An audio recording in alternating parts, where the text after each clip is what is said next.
Zum Bruno Gröning Freundeskreis bin ich gestoßen durch meine eigenen Patienten, die hinter meinem Rücken im Bruno Gröning Freundeskreis Hilfe gesucht und gefunden haben.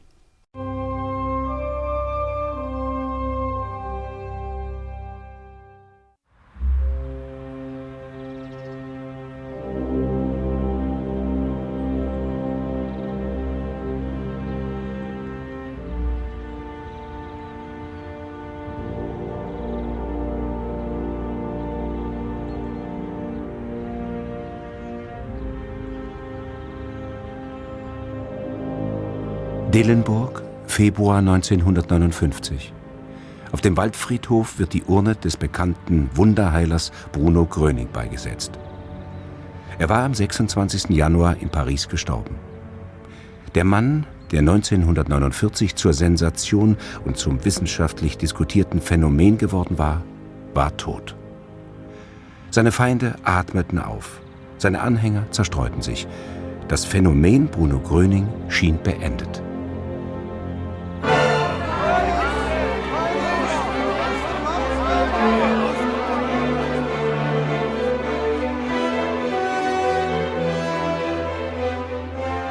Rückblick. Herford 1949. Erster Massenansturm auf Gröning. In der Menschenmenge spielen sich unglaubliche Szenen ab. Blinde können wieder sehen, Lahme wieder gehen. Vom Balkon aus spricht Gröning zu den tausenden Heilungssuchenden. Er sagt unter anderem: Aufzuhalten ist es nicht. In der ganzen Welt soll sich die Heilung vollziehen.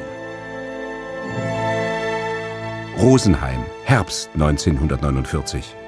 Der Traberhof wird zum Weltereignis. Immer mehr Menschen drängen zu Bruno Gröning. An manchen Tagen sind es bis zu 30.000. Wenn man auf dem Balkon stand, dann sah man nur Menschen. Es wimmelte von Menschen. Unvorstellbar. Diese Fülle. Ich sage, es war schwer, überhaupt an das Haus hinzukommen. Und dann passierten dort dann eben auch, vielleicht noch in größerem Ausmaß, die Heilungen. Ne? Man hat immer den Eindruck, je mehr Menschen, je mehr Heilungen. Ne? Was ich gesehen habe, das waren die Rollstuhlfahrer.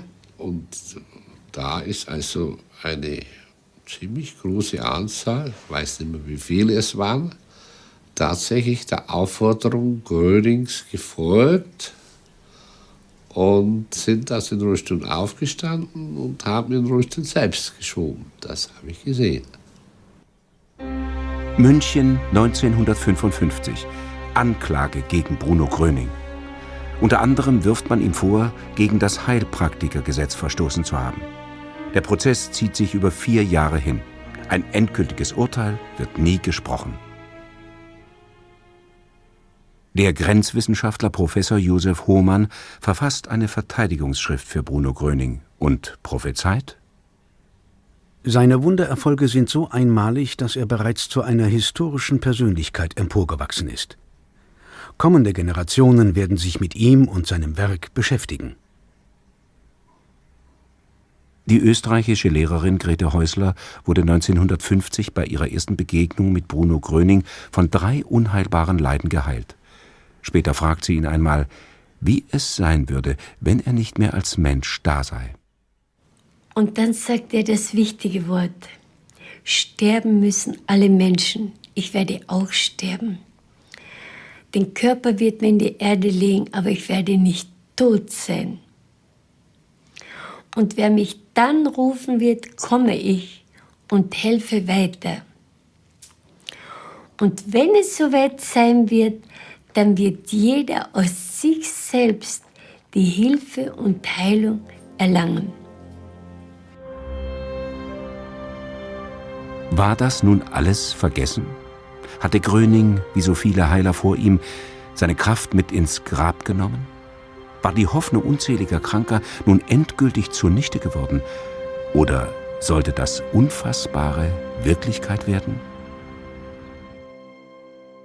Duisburg, Anfang der 60er Jahre. Grete Häusler wohnt mittlerweile im Ruhrgebiet und hat eine Hilfe im Haushalt. Ihre Putzfrau ist auf einem Auge blind und das schon seit 14 Jahren. Und 6 Ärzte, und zwar Fachärzte, sagten ihr, sie wird nie mehr sehen können. Und eines Tages staubte sie ab und das Bild von Bruno Gröning fiel aus der Hand dabei und Scherben. Sag, wissen Sie, wer der Mann ist? Sie hielt das Bild so in der Hand und die Scherben am Boden. Nein, dann sage ich, das ist Bruno Gröning und durch den habe ich die Heilung erlebt. Sie guckte aufs Bild und sagte, was ist jetzt? Ich spüre so wie einen elektrischen Strom von den Füßen bis zum Kopf. Da hat sie in dem Augenblick die Heilkraft das erste Mal empfangen. Und dann habe ich ihr erzählt von Bruno Gröning, wie ich ihn erlebt habe. 3. Tag drauf kam sie wieder und sagte, Frau Häuser, ich sehe. Heute früh konnte ich Eiter von meinem Auge wegwischen und seitdem sehe ich alles. Lohmar 1979. Grete Häusler gründet den Bruno Gröning Freundeskreis.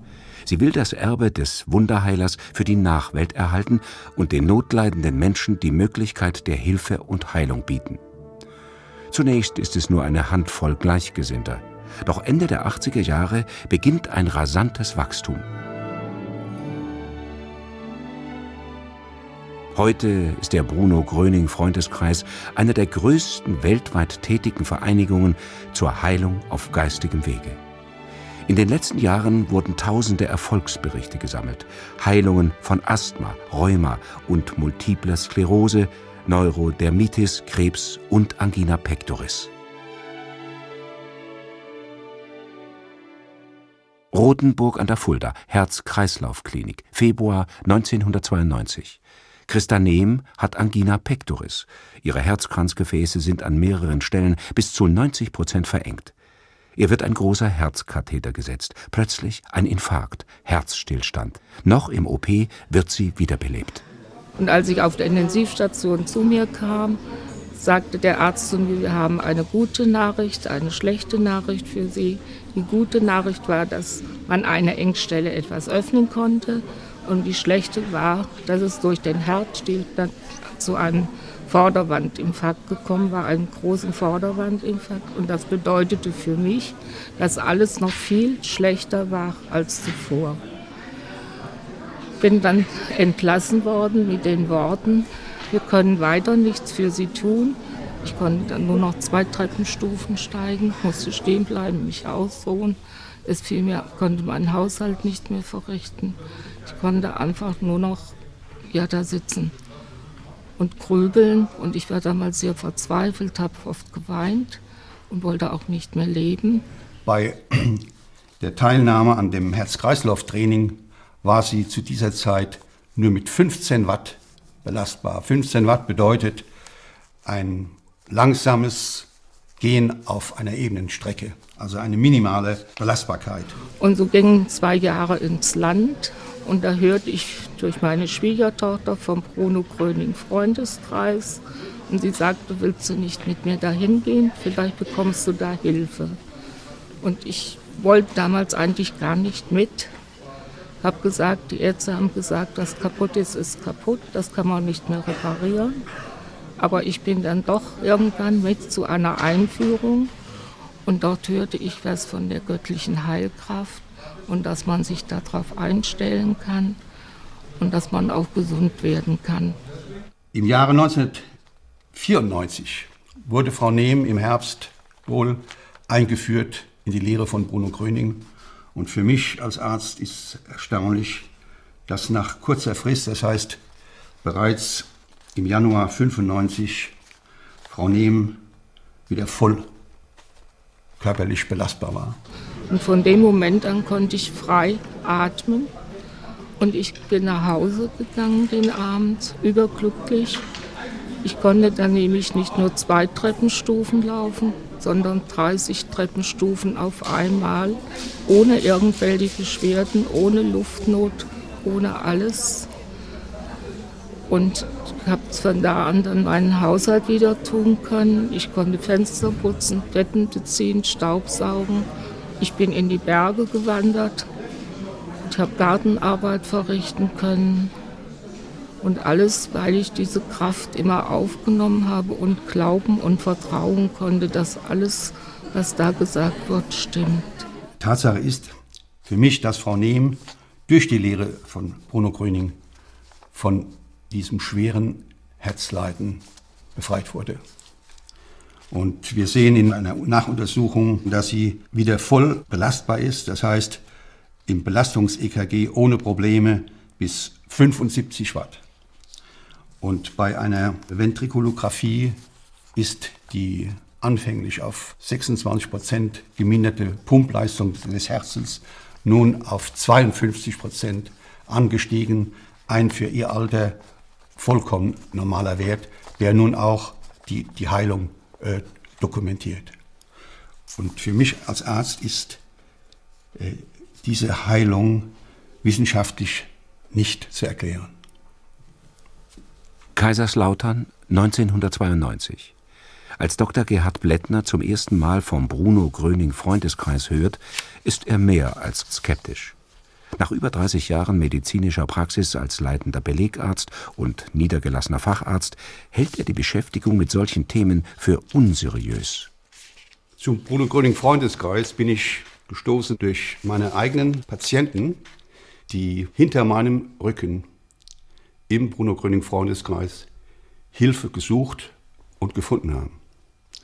Und eines Tages als geheilte, glückliche Menschen vor mir standen in meiner Sprechstunde und nachdem mir im Laufe der folgenden Monate immer wieder neue Heilungen zugetragen wurden, wurde ich neugierig und habe meine Frau als Begleitperson einer Patientin in eine Gemeinschaftsstunde geschickt, um mir zu berichten, was dort passiert.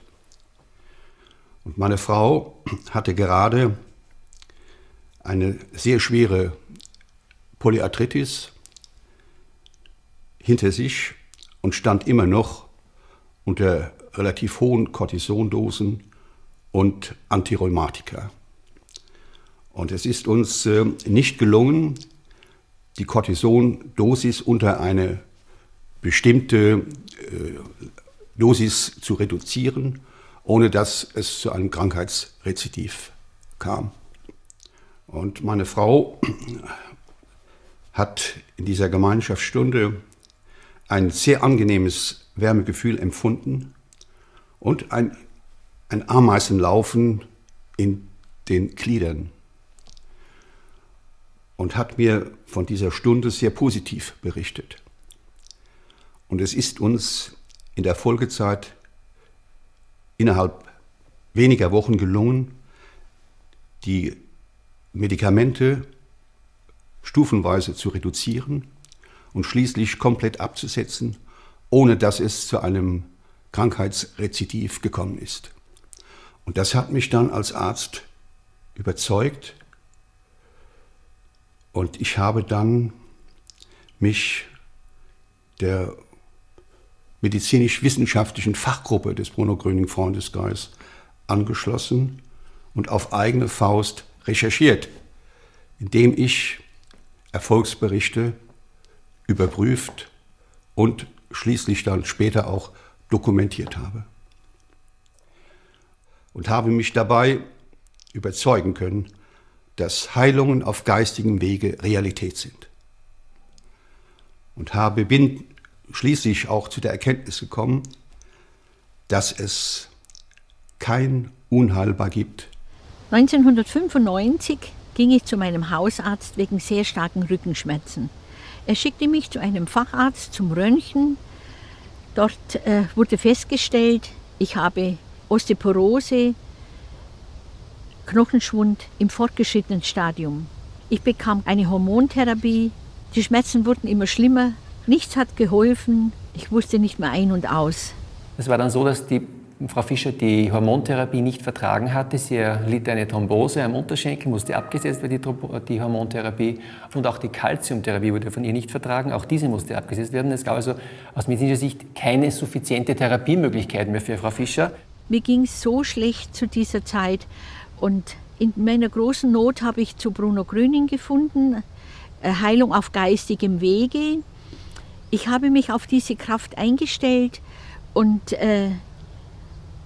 mir ging es von Woche zu Woche besser. Nach Monaten habe ich die Schmerzen verloren und nach 1,5 Jahren ging ich wieder zur Knochendichte-Messung und es wurde festgestellt, es ist alles weg. Mein Hausarzt, der konnte es überhaupt nicht fassen, dass so eine große Heilung einfach geschieht mit dieser Kraftaufnahme. Eine Kontrolluntersuchung 1999, eine Messung der Knochendichte wiederum, ergab nun plötzlich einen völlig normalen Wert der Knochendichte. Ihrem Alter entsprechend ist medizinisch-wissenschaftlich nicht erklärbar, dass eine Osteoporose in diesem Stadium, in dem Frau Fischer sich damals befand, als sie diagnostiziert wurde und als auch dann noch die Kontrollen gemacht wurden, wie hier eine Heilung eintreten konnte. Es ist also auch in der Literatur, in der medizinischen Literatur nicht bekannt, dass eine Osteoporose sich eigentlich von selbst, muss man fast sagen, hier zurückgebildet hat, völlig zurückgebildet hat. Mir geht es heute gut, ich gehe Bergwandern, ich bin glücklich, dass ich so gesund sein darf. Ja, ich bin Malerin, ich habe in Wien studiert und habe große Freude in meinem Beruf. Ich war in sehr vielen Ausstellungen im Ausland, im Inland hatte ich gemacht, sehr viele Aufträge, große Wandbilder und habe sehr viel Freude an meiner Arbeit. Und im Jahr 1993 bekam ich eine ganz schwere Allergie im Atelier. Ich habe mir gedacht, was ist da los? Quatteln im Gesicht und überall am Körper, als wenn man von Bienen gestochen worden wäre. Und so verschwollen, also der Mund war schief, das Auge war geschwollen. Und ich habe Angst bekommen, bin dann zu 2 Ärzten gegangen und beide haben getestet und sehr viele Tests gemacht und haben gesagt, sie dürfen nie wieder in ihrem Leben malen. Das ist aus für sie, sie sind so allergisch, das geht nicht.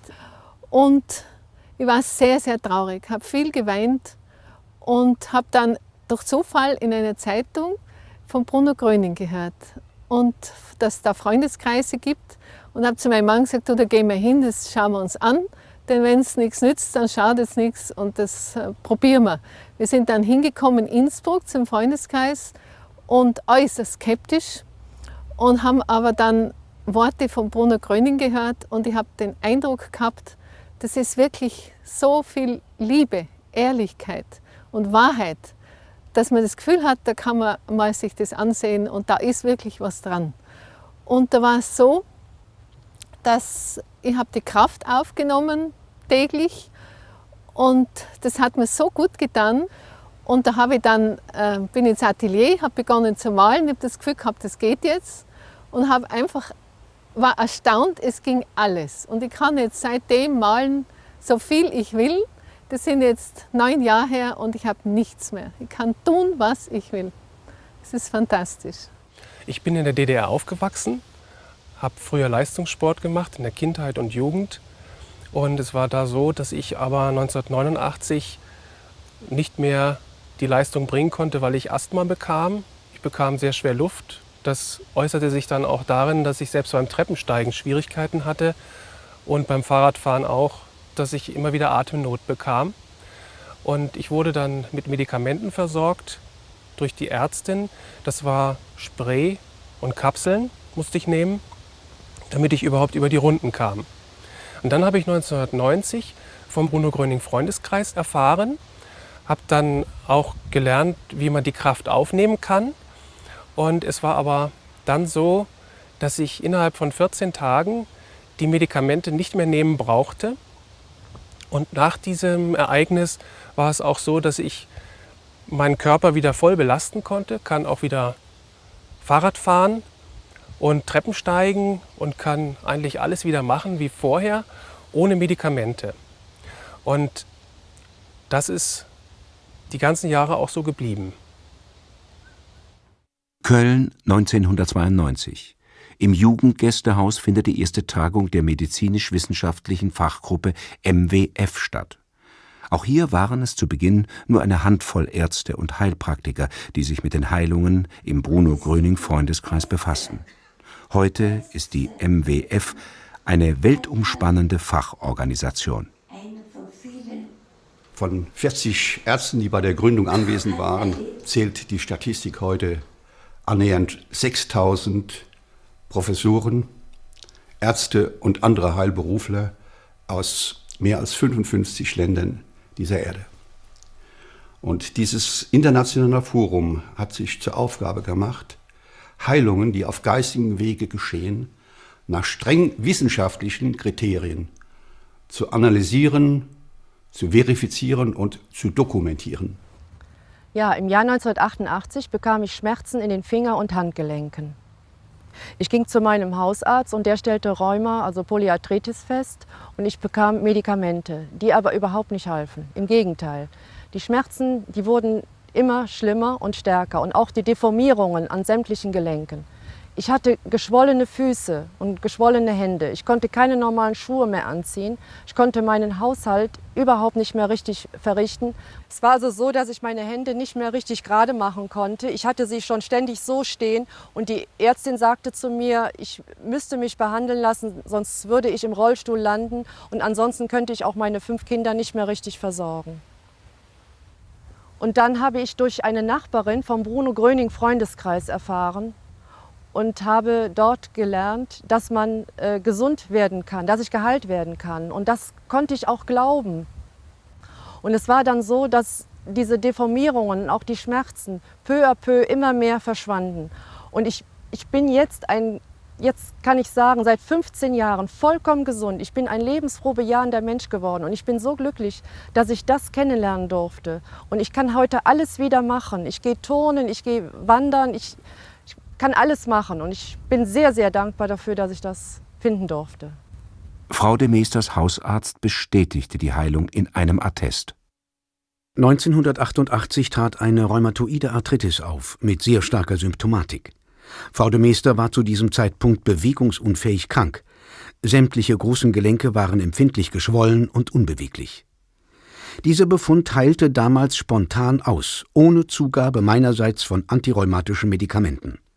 Laborkontrollen 1994 und 96 ergaben negative Rheumawerte und jeweils keine Hinweise auf Entzündungsgeschehen. Im Alter von 17 Jahren bekam ich starke Rückenschmerzen, die sich im Laufe der Jahre so sehr verschlimmerten, dass ich mit 40 Jahren berufsunfähig wurde. Ich trug Stützkorsetts, ich konnte meinen Rücken aus eigener Kraft nicht halten, konnte nicht normal auf einem Stuhl sitzen, musste mich immer hinlegen. Ich hatte einen Dauerschmerz, Tag und Nacht litt ich unter Schmerzen. Dann hatte ich 12 Jahre lang Durchblutungsstörungen in beiden Beinen. Und der Arzt sagte mir von vornherein, dass das nicht heilbar wäre. Ich hatte ein enormes Spannungsgefühl in beiden Beinen, musste die Beine immer hochlegen und musste Gummistrümpfe tragen. Ich kannte kein Barfußlaufen im Sommer und ich war unwahrscheinlich deprimiert über diese Situation. Aufgrund dieser Schmerzen bekam ich starke Depressionen, die etwa 20 Jahre dauerten. Ich glaube, sagen zu können, dass ich durch viele Höllen gegangen bin. Ich hatte große Lebensängste, ich war immer kraftlos, traurig, müde. Ich hörte dann von Bruno Gröning vor 17 Jahren, ging zu einem Informationsvortrag und nach der Aufnahme der göttlichen Kraft waren plötzlich alle Schmerzen verschwunden. Die Schmerzen im Rücken waren weg, die Beine schwollen nicht mehr an. Ich brauchte keine Kompressionsstrumpfhosen mehr zu tragen. Und die Depressionen waren weg. Ich bin heute frei und glücklich, kann über den Dingen stehen und kann jeden Tag krafterfüllt und mit Freude begehen. Ich wusste, die Menschheit muss es erfahren. Ein Wort führte uns von Bruno Gröning. Wie er sagte, ich bin für alle Menschen gekommen, egal welcher Religion, egal welcher Nation. Much, Mai 2005. Zum 5. Mal findet im Rahmen des Bruno-Gröning-Freundeskreises eine internationale Schulungswoche für Gemeinschaftsleiter und enge Helfer aus aller Welt statt. Nachdem das Werk Bruno Grönings so gewachsen ist und wir Freunde überall als Hilfesuchende, als Gemeinschaftsfreunde, als Mithelfende haben dürfen, müssen wir geeint geschult sein. Und das machen Aus wir über hier 30 Ländern sind Freunde zusammengekommen. Aus Südamerika, aus Brasilien, Paraguay, Ecuador und Peru. Ich wünsche weiterhin noch alles Gute. Yo soy de profesión médico cirujano, epidemiólogo. Von Beruf bin ich Arzt, Chirurg, Epidemiologe, Infektologe und Kinderarzt.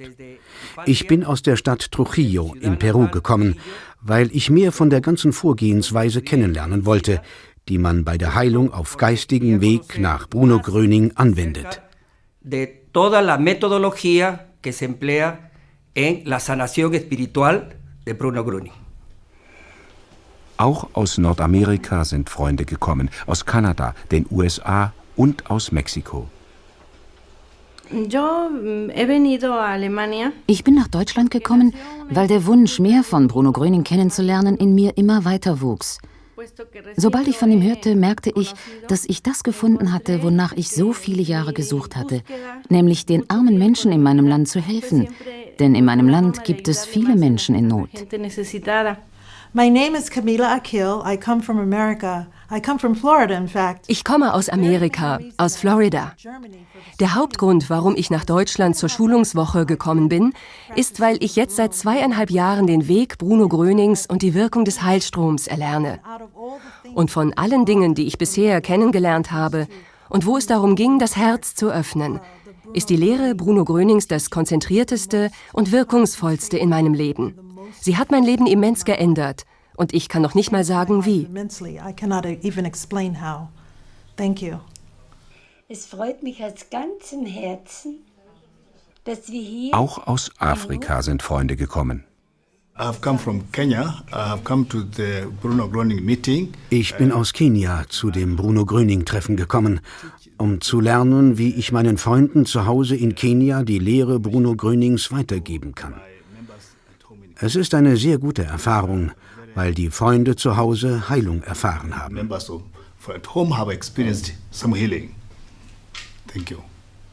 Ich durfte die Freunde aus dem Ausland einladen. Bei den Schulungen wird in die unterschiedlichen Sprachen simultan übersetzt.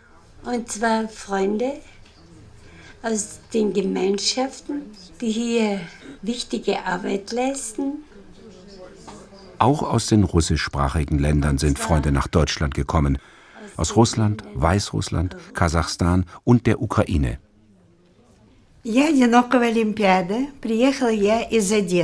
Ich komme aus Odessa. Im Jahre 1998 bin ich eingeführt worden in die Lehre Bruno Grönings. In der Einführung bekam ich die Spontanheilung von 3 Krankheiten. Seit 6 Jahren leite ich eine Gemeinschaft und den engen Kreis. Mein innigster Wunsch war, einmal in das Land zu kommen, wo Bruno Gröning gelebt hat, wo er geboren wurde und wo er den Menschen so viel Kraft gegeben hat, so viel Liebe und so viel Güte.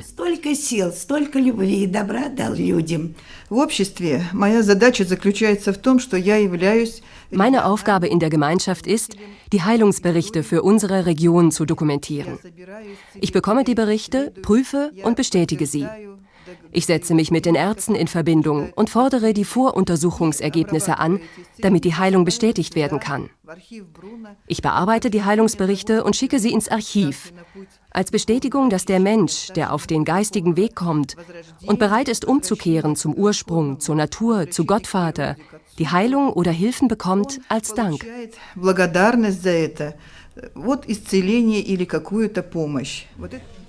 Nicht nur auf allen Kontinenten gibt es Bruno Gröning-Freunde, auch die unterschiedlichen Weltreligionen sind im Freundeskreis vertreten. Christen, Juden, Moslems, Buddhisten und Hindus. Ich komme aus Indien. Ich bin hierher gekommen, um die Lehre Bruno Grönings besser zu verstehen und mehr Kraft zu bekommen. Und ich finde keinen Unterschied zwischen der Lehre Bruno Grönings und den indischen Lehren. Es ist das Gleiche. Difference in the philosophy of Bruno and Indian philosophy. It's the same. השם שלי עדנה טייכברג. אני באה מישראל, מעיר ירושלים. Ich komme aus Jerusalem in Israel. Ich möchte Ihnen zuerst von meiner Familie berichten. Ich bin in einer nicht religiösen Familie aufgewachsen und habe vor 10 Jahren begonnen, an Gott zu glauben. Aber nachdem ich vor 2 Jahren in den Bruno Gröning Freundeskreis eingeführt wurde, fühle ich, dass meine Verbundenheit mit Gott beträchtlich zugenommen hat. Das Verstehen meines Glaubens wurde besser und ich meine, er sei viel tiefer geworden, seit ich im Bruno Gröning Freundeskreis bin. שלום, שמי שושי עיני, ואני מבאר שבע. Ich komme aus Beersheba.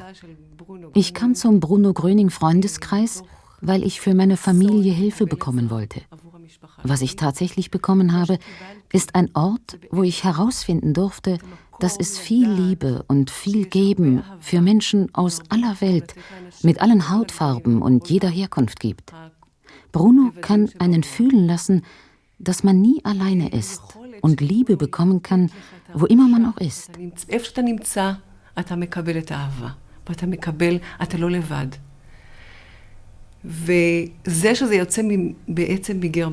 Die Tatsache, dass von Deutschland Liebe kommt, wo doch Deutschland für uns Sinnbild größten Leidens ist, hat mein Herz wirklich ganz weit geöffnet und gab mir die Kraft, Gemeinschaftsleiterin von Beersheba werden zu wollen.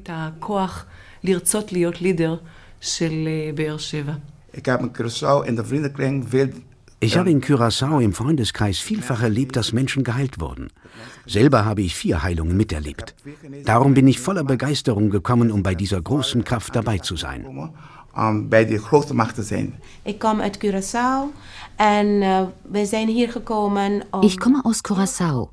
Wir sind hierher gekommen, um viel aufzunehmen und nach Curaçao mitzunehmen.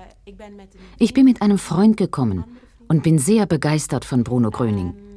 Denn ich bin gesund geworden und fröhlich. Want ich bin gesund geworden und fröhlich. Ich wünsche weiterhin noch Rund um die Erde erleben Menschen Heilung durch die Lehre Bruno Grönings, auch in den USA. For a period of about 12 years, I had experienced depressions, very chronically serious 12 years ago, but over a period of time, not so much, but then recurring. Ich hatte 12 Jahre lang starke chronische Depressionen, einige Zeit nicht so sehr, aber dann konstant jede Woche, jede zweite Woche. Ich war müde und lustlos. Ich konnte überhaupt nichts mehr. Ich bekam auch langsam arthritische Schmerzen in meinen Beinen und in meinen Händen.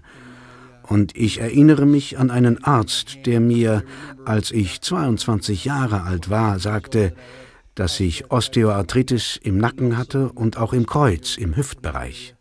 Ich hatte Allergien, ich hatte Sodbrennen. Ein Arzt sagte mir, dies sei ein Problem, durch das ich nachts nicht schlafen könne. Und es käme ein brennendes Gefühl, wenn man spät abends noch etwas isst. Es hätte Auswirkungen auf den Schlaf. Und ich erinnere mich, dass ich mein Bett umstellte, damit ich gut schlafen konnte. Ich hatte eine Katzenallergie. Wenn ich eine Katze streichelte und ich mein Auge dann so berührte, schwoll es an, wurde sehr rot und es war sehr unangenehm. Diese Dinge bestimmten mein Leben.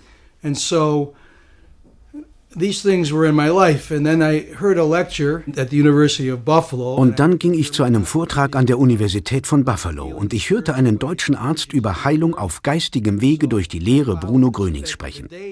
Dem ging ich nach. Sofort den Tag darauf fühlte ich mich so richtig wundervoll. Ich erlebte diese Energie um mich herum bei dem Vortrag und ich wusste, dies war etwas ganz Kraftvolles. Am nächsten Tag bemerkte ich, dass ich mich so gut fühlte und ich hatte keine von den Pillen genommen. Das merkte ich aber erst gegen Ende der Woche. Ich habe sie nicht genommen und ich habe auch seitdem mein restliches Leben diese Pillen nicht mehr angefasst. Ich fühle mich gut und bestens. Ich habe bemerkt, dass meine Hände nach einigen Wochen des Einstellens morgens nicht mehr steif waren. Die Schmerzen in meinen Fingerknöcheln und Fingergelenken waren verschwunden und das war gut. Dann stellte ich fest, dass die Steifheit in meinem ganzen Körper weg war. Ich konnte morgens ohne Schmerzen aufstehen und laufen. Diese Schmerzen waren ebenfalls verschwunden. Auch die Arthritis, die osteoarthritischen Schmerzen von hier und die Symptome im Kreuz waren weg. Einfach weg. Als die Zeit verging, verlor ich auch meine Katzenallergie. Und ich fühlte mich einfach nur wundervoll. Und das Einzige, was ich sagen kann, ist, dass es die Lehre Bruno Grönings war und die Heilung durch Gott. Bruno Gröning and healing from God. I was an alcoholic for 35 years. Ich war 35 Jahre lang Alkoholiker. Mein Zustand war hoffnungslos. Ich wusste keinen Ausweg mehr. Ich habe versucht, mit dem Trinken aufzuhören. Aber jeder, der Alkohol oder Drogen missbraucht, weiß, man sagt, man hat alles unter Kontrolle. Aber das stimmt nicht. Das alles hat schwere Depressionen mit sich gebracht. Ich habe versucht, mich umzubringen, zum ersten Mal 1969, dann noch einmal 1982. Ich habe 7 Tage in der Woche gearbeitet, jeden Tag im Jahr. Ich habe nie Urlaub genommen. Jeden Tag, wenn ich nach der Arbeit nach Hause kam, fing ich um 19 Uhr an zu trinken. Nach 2,5 Stunden waren es ca. 17 Flaschen Bier. Jeden Tag, 35 Jahre lang. Wenn man das zusammenzählt, sind es fast 250.000 Flaschen Bier.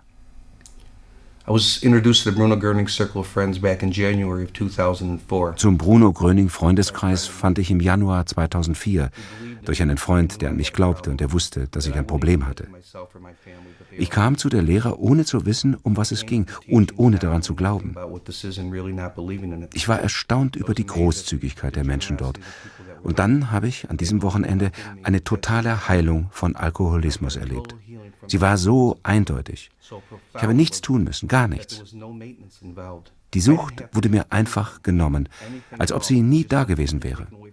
Deswegen habe ich mich auch weiter auf den Empfang des Heilstroms eingestellt.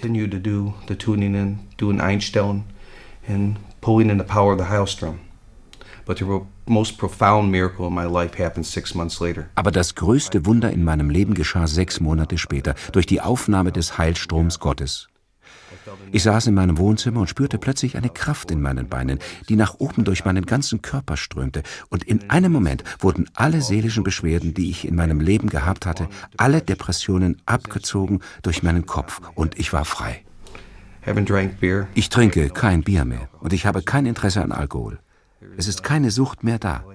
Mein Leben ist erfüllt und gut. Ich bin wieder glücklich und ich genieße meine Familie. Das alles habe ich erlebt durch Bruno Gröning und die Lehre und den Freundeskreis und die Aufnahme des Heilstroms. Ich habe mein Leben zurückgehalten und ich danke Gott. Die Heilungen erfolgen weiter. Sein Wort hat er ernst genommen und erfüllt es.